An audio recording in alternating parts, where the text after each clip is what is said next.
ଆପଣଙ୍କର ମୁଁ ସଂଗ୍ରାମ କିଶୋର ବଡ଼ୁ ସମସ୍ତେ ମୋତେ ମିଟୁ ବୋଲି ଜାଣିଛନ୍ତି। ମୁଁ ସମାଜସେବୀ ଏକଉରା ଗ୍ରାମ ପଞ୍ଚାୟତ। ଯେମିତି ଆପଣ ଦେଖୁଥିଲେ କାଲି ଗୋଟେ ବାଇଟ୍ ଦେଇଥିଲେ ସୁଜାତା ପାଣ୍ଡିଆନ ଯେତେବେଳେ ଆସି ଜଏନିଂ କରୁଛନ୍ତି। ନାଇଁ ମୋ ମତ ସୁନ୍ଦର ମହିଳା ସିଏ ଜଣେ ଆମ ଓଡ଼ିଶାର ମା ଝିଅଟିଏ ସିଏ ପୁଣି କେନ୍ଦ୍ରାପଡ଼ା ଜିଲ୍ଲାର। ତେଣୁକରି ଏଥିରେ ବିଜେପି ବାଲାଙ୍କର କ'ଣ ଫାଟୁଛି? ଆଚ୍ଛା, ଜଣେ ଓଡ଼ିଆ ବାହାରୁ ଆସି ମଧ୍ୟ ସାଂସଦ ହେଇଛନ୍ତି ଅପରାଜିତା ଷଡ଼ଙ୍ଗୀ। ହଁ ସିଏ ଜଣେ କୋଉଠିକାର ଝିଅ ଥିଲେ ବୋହୂ ହେଇଛନ୍ତି, ଇଏ କୋଉଠି ଝିଅ ଥିଲେ ଏଠି ବୋହୂ ହେଇଛନ୍ତି। ତେଣୁକରି ଝିଅ ସମସ୍ତଙ୍କର ସଦା ସର୍ବଦା ଝିଅ। ଆଚ୍ଛା, ସମସ୍ତେ ବାପ ଘର କଥାଟା ବେଶୀ ଭଲ ପାଆନ୍ତି ଝିଅମାନେ, କିନ୍ତୁ ପୁଅମାନେ ତାକୁ କ୍ୟାରି ଆଉଟ୍ କରନ୍ତି। ଆଚ୍ଛା, କେମିତି ଦେଖୁଛନ୍ତି ପ୍ରମୋଦ ମଲ୍ଲିକ କେମିତି ରହିବେ ନିଆଳି ନିର୍ବାଚନ ମଣ୍ଡଳୀରେ? ଶୁଣନ୍ତୁ, ନିଆଳି ନିର୍ବାଚନ ମଣ୍ଡଳୀରେ ଭୋଟର ବ୍ୟବଧାନ ମାତ୍ର ହିସାବ କଲେ 764 ଖଣ୍ଡ ଭୋଟର ଆବଶ୍ୟକତା ଥିଲା ଜିତିବା ପାଇଁ।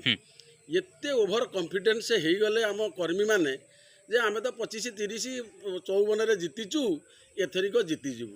କିନ୍ତୁ ଯେଉଁ ବିରୋଧୀ ଦଳମାନଙ୍କର ଯେଉଁ ଓଡ଼ିଆ ଅସ୍ମିତା ବହୁ ପ୍ରକାର କଥା ଆପଣମାନେ ତ ସାରା ଓଡ଼ିଶାରେ ବଜାଉଛନ୍ତି।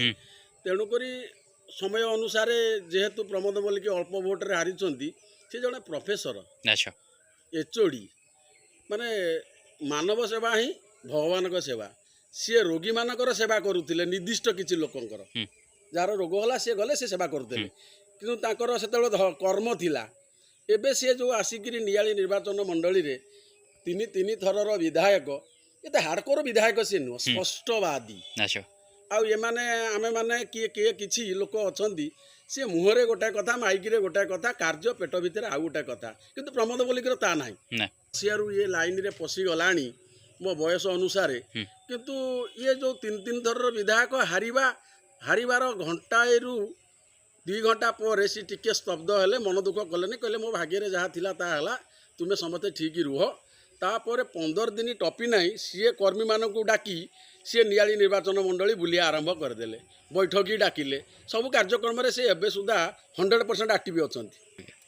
ନବୀନ ପଟ୍ଟନାୟକ ଜଣେ ଜୁଏଲ, ସୁନାର ଖାଦ ନଥିବା ବ୍ୟକ୍ତିତ୍ୱ ହେଉଛନ୍ତି ସିଏ ପୂର୍ବତନ ବିଧାୟକ, 4.5 କୋଟି ଓଡ଼ିଆଙ୍କର ଜନମାନସର ନେତା, ଯେ କି ନବୀନ ପଟ୍ଟନାୟକ ବ୍ୟତୀତ ଓଡ଼ିଶାରେ ଆଉ ଦ୍ୱିତୀୟ ଲୋକ ଜନ୍ମ ହୋଇନାହାନ୍ତି ଯେ କି 24 ବର୍ଷର ମୁଖ୍ୟମନ୍ତ୍ରୀ ହେବେ।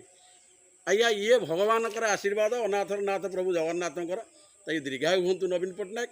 ନବୀନ ପଟ୍ଟନାୟକ ଆଉ ଦଶହରା ପରେ ଯେଉଁ ଡିକ୍ଲାର କରିଛନ୍ତି ସାରା ଓଡ଼ିଶାର ପ୍ରତ୍ୟେକ ଜିଲ୍ଲା ବ୍ଲକ ବୁଲିବେ, ସୁସ୍ଥ ରହିଲେ ନିଶ୍ଚିନ୍ତ ମୋର ଆକଳନ ଯେଉଁ 85 ହେଉଛି, ଦରକାର ପଡ଼ିଲେ ସେ 100 ପାଖାପାଖି ଲାଗିଯିବ ସାରା ଓଡ଼ିଶାରେ ପଞ୍ଚାୟତ ସମିତି।